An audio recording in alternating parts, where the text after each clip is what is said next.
Hey guys, this is Blake from Between the Bear to Me. You're watching Brutalitopia.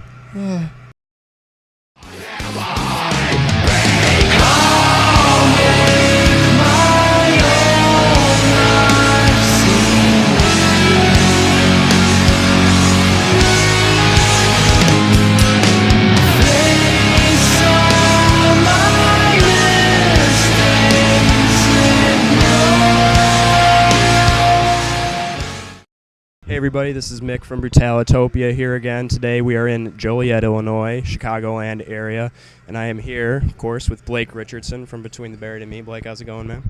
Awesome. How's the? We were discussing. It was kind of about a week into the tour or so. How's it been going so far?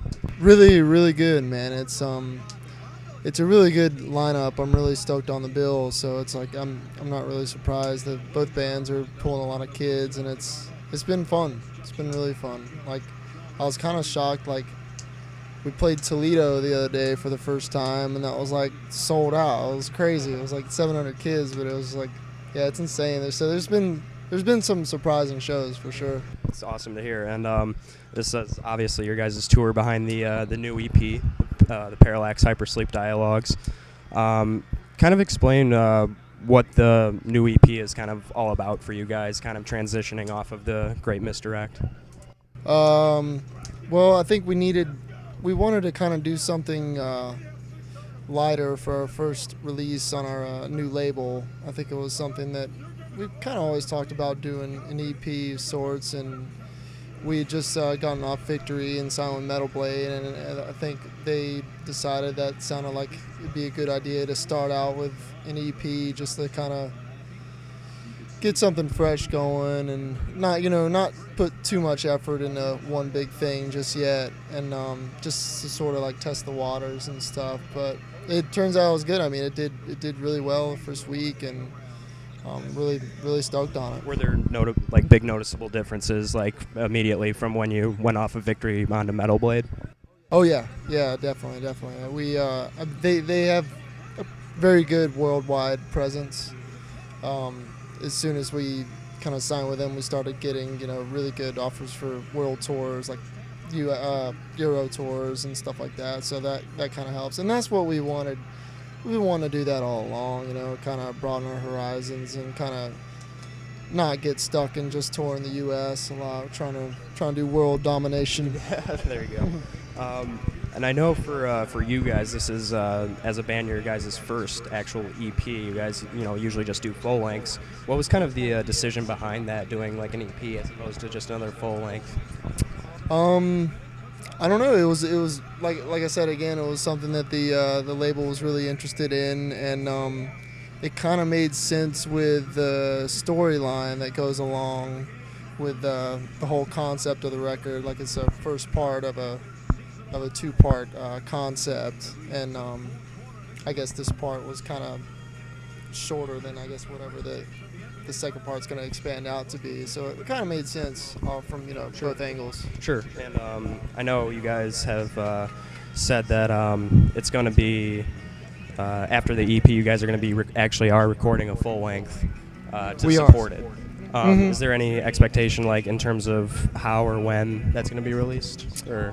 No, we haven't even started writing it yet. So okay. I think this summer we might start fiddling around with stuff. Okay.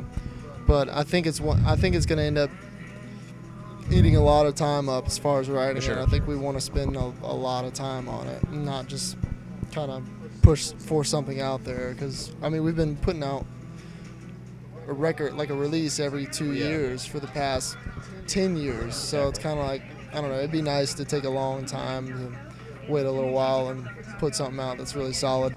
Sure. It kind of seems like it would be, but is the newer full length going to be in that same vein, musically speaking, in terms of what the EP is like so far? Don't know. Yeah, I mean, it's what it is. Yeah. I'm sure it's definitely still gonna retain that heaviness, and because we're a heavy band, we'll always have that. But I don't know. Yeah, that's what's kind of cool about it. You never. What it's going to be is what it's going to be. Don't really know yet. And kind of going off that note, just of how like your music is kind of like, it is what it is. Take it, for what it is. Yeah. How exactly do you guys go about the writing process? Because I know people always kind of joke that you guys are kind of like have so many influences going on in your music that it's like, where do you exactly draw the line of where you like say, okay, that's too much? Man, it's like I feel like that line just gets further and further away. You know what I mean? Like we've gotten so wacky nowadays. It's just like, I don't know. There used to be that boundary that we wouldn't cross, and now that kind of just keeps getting further and further. Yeah, for sure. But I mean, it's the writing process is cool. Everyone's kind of got Paul or Dan or Dusty or Tommy come in with like a riff or a section and that they wrote, and then we'll just kind of like piece everything together and try to make it so that it gels and fits in a more very fluid way. We don't want to try and like make it a jumble full of crap or whatever, but want to make sure it flows to a certain degree. When exactly did you guys find that? Because it seems a lot, especially since Colors, that you guys kind of became more apt towards writing much longer songs.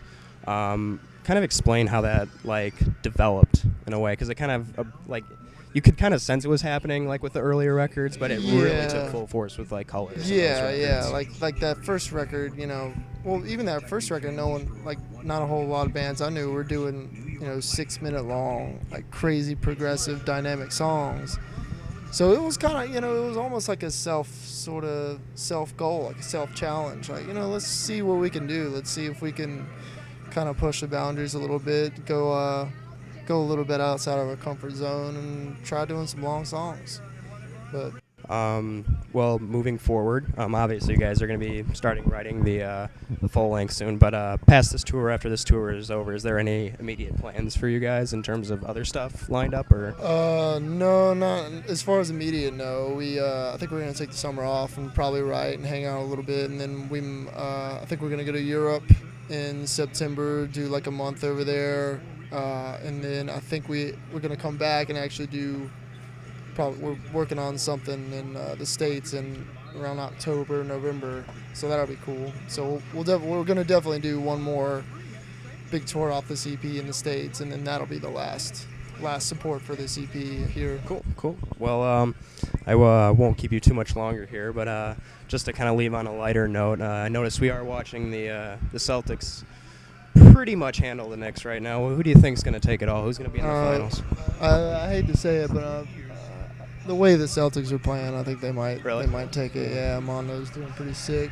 I'm a big Baby fan too. Oh, really? So I like that guy. Okay, because we are in the Chicagoland area here, so you better watch it. I'm not a Celtics fan, but I like some of the players except for Garnett. I freaking hate Garnett.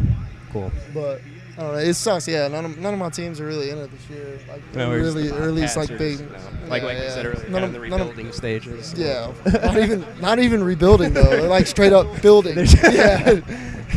There you go. Do we have any other differing opinions here in the bus here? I know. Dan over here. We're not alone. We got the whole crew here. What do you think? Opinions on basketball? I agree with Blake that Boston is playing great. It pretty much dominated this series, but you got to factor in Stoudemire's been hurt, Billups is hurt. I like Chicago in the East, and I'm not just saying that because we're in Chicago. I think Chicago's got the most balanced team. Derrick Rose is nasty. Yeah. You got Boozer and Noah down low. Luol Deng, probably one of the most underrated players in the league, I think. And they've got a heck of a team, and I think they can win it all. Not just the East, but I think the Bulls can win the whole thing. On the West? On the West? Well, you got to – I mean, OKC's balling. We're in the presence of a Lakers fan. Oh, okay. This guy's a West Coaster. All right. And I hate the Lakers. I'm an old school Lakers fan. I like the Showtime era with Magic and James and all them guys, Kareem, but I don't like the Lakers. I don't like Kobe Bryant. I don't like Phil Jackson.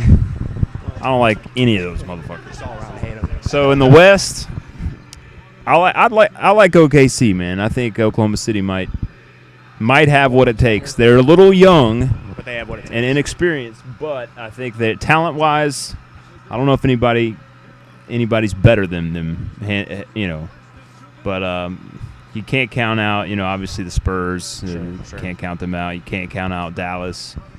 Even Portland's giving Dallas a little bit of a run, aren't they? So I don't know. We'll see what happens. Anything could happen. Anything could happen. But I'm impressed with how Oklahoma City's played Denver. I thought Denver, because I think Denver's a good team, but Oklahoma City pretty much dominated them in the series so far. So Oklahoma City.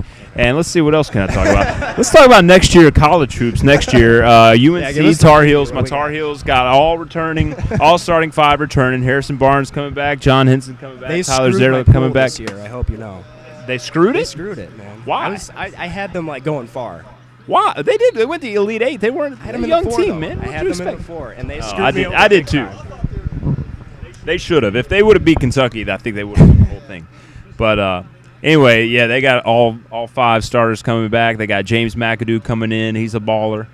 And they're going to be a hell of a team. So, I'll go on. Let's talk about the year after. If John Henson stays for his senior year. Anyway, yeah. Go Bulls, man. I'm pulling for the Bulls. There you go. There you have it. I'm pulling for the Bulls. I like to see them win it. There you go. That's it. And then let's see. Got anything else? I think that's it. That sums up our band. Everybody, well, this has been another exclusive Brutalitopia interview here with the majority Between the Buried and Me. Check out their new EP, Parallax Hypersleep Dialogue's out now, so check it. Cool. Thanks a bunch, Blake. Thank you, man. Awesome.